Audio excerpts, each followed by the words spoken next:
नमस्कार दोस्तों, आज की कहानी का शीर्षक है किसका दोष। अरे मुई करम जलियों, सारे दिन किताबें हाथों में लिए बैठी रहती हो। अच्छा बहाना है काम से बचने का। सारे दिन अक्षरों को बांचती रहोगी तो काम करने को कौन कहेगा, यही सोचती हो ना।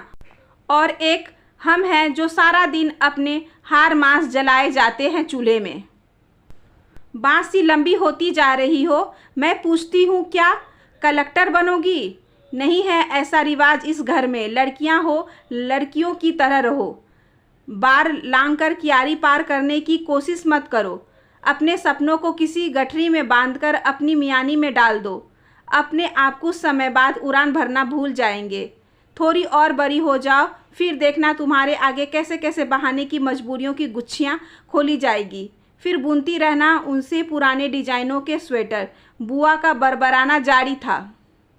यह रोज की बात थी। पूरे दिन में एक बार वह अवश्य ही इस तरह के शब्दों को घर की हवा में घोलती थी। उनके तानों के तरकस से निकलते तीरों की चुभन झेलती ही वह बड़ी हुई थी। अपने पापा को बुआ के सामने कभी मुंह खोलते नहीं देखा था उन्होंने, चाहे बुआ गलत ही क्यों ना हो तब भी।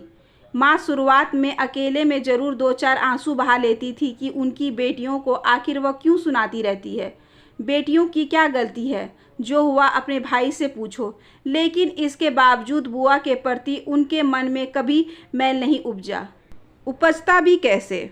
जब से ब्याह कर आई है, सास यानी बुआ की खुद की माँ और रिश्ते की ममियाँ, चचिया, ताई सास, मौसी सास, बुआ सास और बड़े कुंदे की सठियाई महिलाओं से वही उन्हें बचाती रही है। असीम प्रेम रखती है बुआ अपनी भाभी सुहासिनी के प्रति। बुआ बरी थी अपने भाई से, जिसे वह दाव कहा करती थी। इसलिए पहले सुहासिनी की बड़ी बहन और माँ के चले जाने के बाद ममतामयी स्नेहहीन माँ बन गई। पर दाऊ से कभी ना तो प्रेम कर पाई, ना ही कभी स्नेह उड़ेल पाई। बचपन में रहा होगा स्नेह का कोई तूंत जब वह नादान थी। बचपन में तो भाई की सुरक्षा कवच ही बनकर घुमा करती थी, पर धीरे धीरे जब चीज़ों को जानने समझने लगी तो अपने भाई को वह सबसे बड़ा दुश्मन मानने लगी थी और आज तक मानती है। तू ही है मेरे सपनों का बैरी, सपने छीन लिए, नींद छीन ली मेरी। भाई तो बहन के विश्वास का पहाड़ होता है, तू तो पत्थर निकला, एकदम नुकीला पत्थर। फिर भी दाऊ उनकी हर बात सिर झुकाकर सुनते हैं, आत्मगिलानी से या बड़ी बहन का सम्मान करते हुए। बचपन में जैसा उनके बाबूजी ने कहा वैसा ही वह करते रहे। उस जमाने में आज की तरह अपने मन के विचारों को व्यक्त करने का चलन नहीं था। बाबूजी का फैसला ही अंतिम आदेश और सही निर्णय हुआ करता था। कॉलेज में पढ़ने लगे थे तब अवश्य ही अपनी दिद्दा के सामने अपना पक्ष रखा करते थे, खुद को जस्टिफाई करने की कोशिश किया करते थे। लेकिन दिद्दा ने उन्हें जो एक बार दोषी ठहराया तो फिर आज तक उस पर टिकी रही। पहले जब बुआ कहती करम जलियों, अच्छा ही है कि तुम्हारा कोई भाई नहीं है, वरना उसके भाग्य से तुम्हारी किस्मत लिखी जाती। लेकिन यह सोचकर चैन से न बैठना कि तुम्हारे भाग्य को कोई उलट पुलट नहीं कर सकता। तुम्हारा बाप सब कसर पूरी कर देगा। तो शशि और राशि को बहुत गुस्सा आता था। दोनों जुड़वा थी, एक दूसरे से स्वभाव में विपरीत अवश्य थी, पर यह बात सुन दोनों ही आग बबूला हो जाती थी। राशि शांत रहती थी, हालांकि शशि हमेशा बम के गोलों की तरह फटा करती थी। न मालूम किस पर गई है यह। चलो ठीक भी है, कम से कम अपने हक के लिए लड़ने का जिगरा तो रखती है। उसके गुस्सेल स्वभाव के बावजूद बुआ उसे सहराती। आश्चर्य होता तब उसे, पर पापा और मम्मी को नहीं। बुआ क्या कहती है, क्यों कहती है, उनकी किस बात पर पीछे कौन सा दर्द छिपा है, कौन सी करवाहट उनके मुंह पर आकर अंगार बरसती है, वे जानते थे। लेकिन वे कैसे सुन सकती थी अपने पिता की बुराई। वह उनकी हर बात मानते थे, उन्हें बेटों जैसा दर्जा देते थे। बेटियां हैं यह सोचकर कभी किसी चीज़ में कटौती नहीं की थी, न कुछ करने से रोका था। बुआ द्वारा उपयोग किए जाने वाले बिंबों, प्रतीकों, उदाहरणों व उपमाओं को सुन दोनों बहनों दांतों तले उंगली दबा लेती। बेशक उनकी पढ़ाई बीच में ही छूट गई, पर अनुभवों ने उन्हें विद्वान बना दिया था। जैसे जैसे वे बड़ी होती गई उन्हें बुआ की बातें चुभनी बंद हो गई। वे समझने लगी थी कि बुआ का यह आक्रोश उनके प्रति नहीं है, यह तो खींच और झुंझलाहट है जो उनके अंदर एक दर्द की तरह कैद है, जो कभी पानी के बुलबुलों की तरह फूटती है तो कभी लावों की तरह। अन्यथा बुआ की जान बसती थी दोनों में। उन्होंने लड़का पैदा न करने या 2 जुड़वां लड़कियां जन्मने के बाद और बच्चा न करने के लिए सुहासिनी को कभी ताना नहीं दिया, न ही कुनबे में या आस पड़ोस में किसी को इस बात को लेकर उंगली उठाने दी, बल्कि प्रसन्न थी कि लड़कियों के ऊपर कोई लड़का नहीं है। शशि और राशि जब छोटी थी तो अक्सर उन्हें अपने अगल बगल बिठा कहती, सहेलियों के भाई हैं, यह सोचकर मन उदास मत किया करो।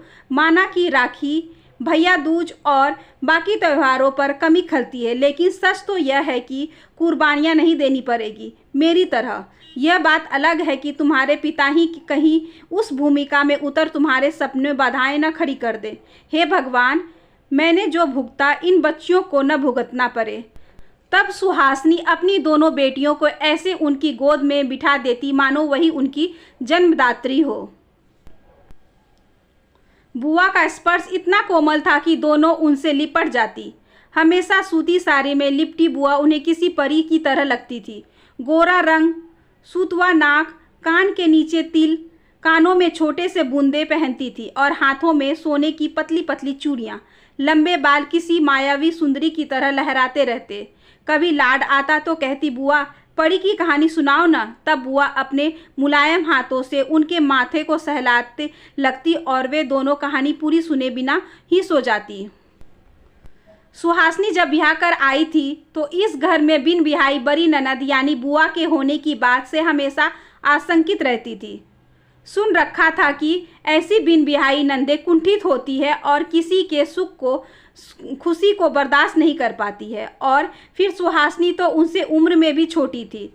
कितने समय तक सुहासिनी डरती रही थी, उनसे बात करने, उनके पास बैठने तक को कतराती थी। और जब देखती कि पति तो दिद्दा के सामने बिल्कुल भी जुबान नहीं खोलते हैं तो और सहम जाती। इसलिए उनकी कोई बात बुरी भी लगती तो बस बहस में उलझने की बजाय चुप ही रहती। धीरे धीरे वह दिद्दा को समझने लगी और जाना कि वह इस घर में उसके सबसे बड़ी हिमायती और सुरक्षा कवच है, तो फिर तो वह उनसे अपने मन की हर बात बांटने लगी और धीरे धीरे उनके भीतर लहराते दर्द और करवाहट को समझ गई। हालांकि दोषी कौन है और किसकी गलती है, इसका आंकलन वह अभी न कर सकी। उसके पति और ननद दोनों ही अपनी अपनी जगह सही थे।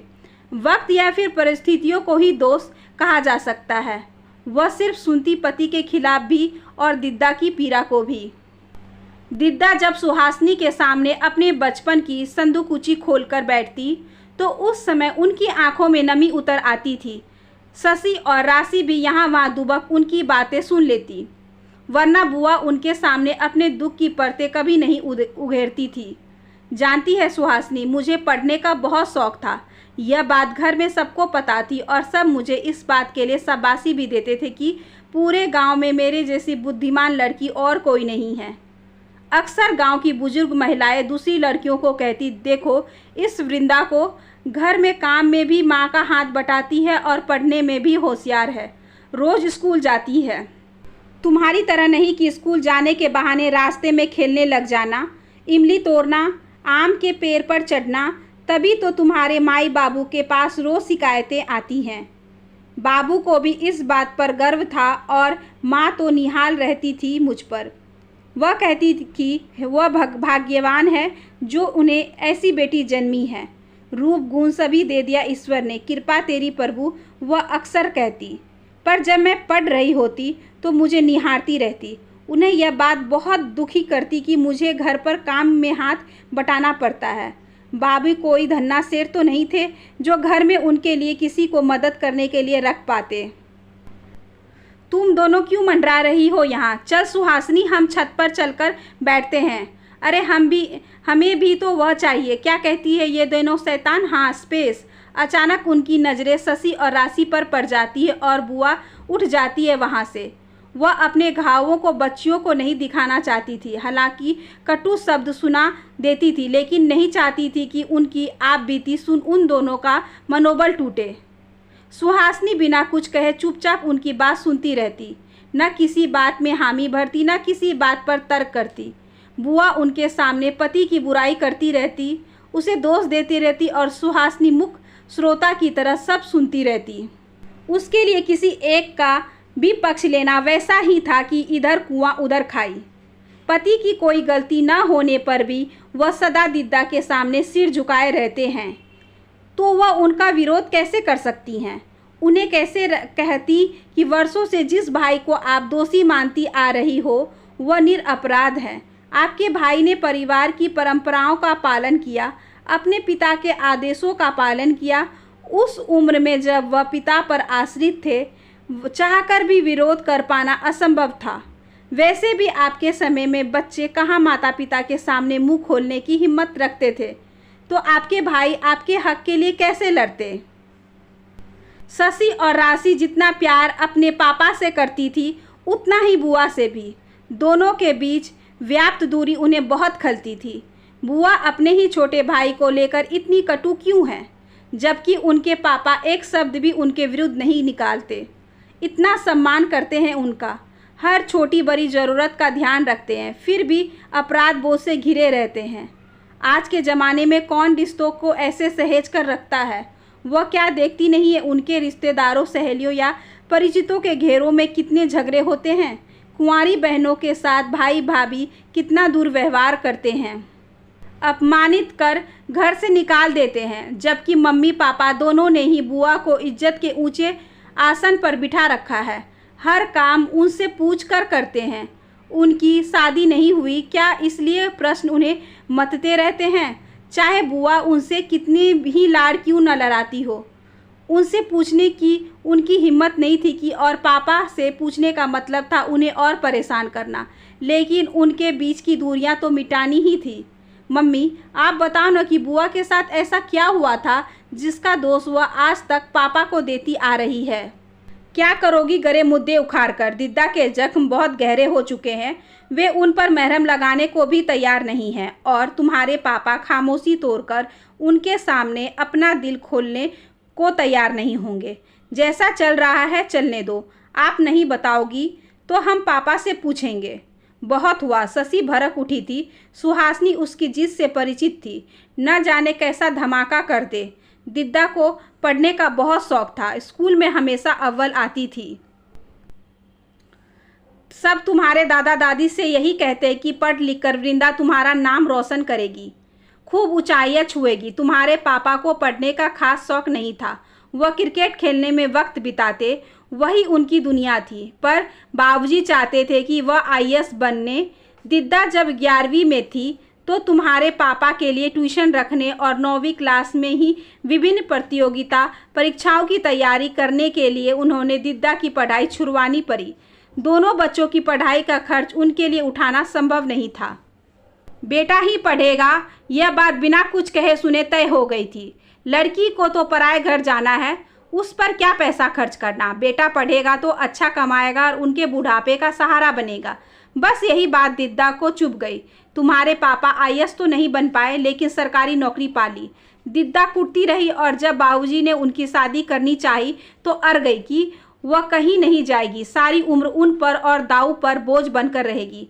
पर बुआ बोझ कहाँ है मम्मी, उनके बिना यह घर एक दिन भी न चले। राशि ने हैरानी से पूछा। अरे वह तो कहने की बात थी, लेकिन भाई की वजह से उनके पंख उतर दिए गए, जबकि वह उनसे कहीं ज़्यादा काबिल थी। यह बात उन्हें आज भी किरचो जैसी चुभती है। वह कहती है, आखिर क्यों लड़कों को लड़कियों से ज़्यादा अहमियत दी जाती है? तभी तो तुम दोनों को उन्होंने सिर पर चढ़ा रखा है। तुम्हारे पापा गिलानी में जीते हैं कि उनकी वजह से दीदा के साथ ऐसा हुआ। न वह पढ़ पाई, न ही उन्होंने शादी की। मम्मी, इसमें दोष किसी का नहीं है। पापा ने वही किया जो दादाजी ने कहा, बुआ ने वही सहा जो दादाजी ने उनके सपनों को छीनकर उन्हें दिया। शशि की आंखों में नमी उतर आई थी। बुआ तो सारे दिन अपनी पीड़ा अपने कटु शब्दों से उड़ेलती रहती है, पर पापा उसका मन भर आया। उनकी पीड़ा किसने समझी? लो बुआ, यहाँ साइन कर दो। शशि ने उन्हें पेन पकड़ाते हुए कहा। अरे करमजली, किन कागजों पर साइन ले रही है? मेरे पास कौन सी जायदाद या जेवर हैं जो हड़पना चाहती हो। जब तक जिंदा हूँ इस घर में कहीं नहीं जाने वाली हूँ। बुआ साइन कर दो प्लीज़, राशि ने संयत स्वर में कहा। आप अब से पत्राचार द्वारा पढ़ाई करोगी, जितना चाहो पढ़ना, चाहो तो कलेक्टर बन जाना, राशि ने उनके गालों को चूमते हुए कहा। पहले 12वीं पूरी कर लो, फिर कहोगी तो कॉलेज में ही एडमिशन करवा देंगे। मुई करम जलियो, मजाक करती हो मुझसे? साइन कर फॉर्म पकड़ाते हुए बुआ ने कहा। सुहासिनी ने देखा सामने खड़े अपने दाऊ को देख पहली बार दिद्दा की आंखों में रोष नहीं उभरा था। चाहे वह कितना करवा क्यों न बोलती हो, लेकिन रिश्ते मरते नहीं हैं। और फिर दाऊ तो उनकी आंखों का तारा था। उसकी पीड़ा क्या वह नहीं समझती, लेकिन किसका दर्द ज़्यादा पैना है यह तौला नहीं जा सकता। राशि और शशि ने पापा के अगल बगल खड़े हो उनके हाथ पकड़ लिए थे। आश्वासन का वह स्पर्श शायद बुआ को भी छू गया था। वह उठी और धीरे धीरे चलते हुए ठीक अपने दाऊ के करीब से निकलते हुए भीतर कमरे में चली गई। आशा करती हूँ कि आज की ये छोटी सी कहानी आपको अच्छी लगी होगी। अगर अच्छी लगी हो तो please like share and subscribe करें हमारे चैनल को, ज़्यादा से ज़्यादा शेयर करें और बेल आइकन को ज़रूर प्रेस कर लें ताकि अगली वीडियोज़ की नोटिफिकेशन आपके पास सबसे पहले पहुँचे। धन्यवाद।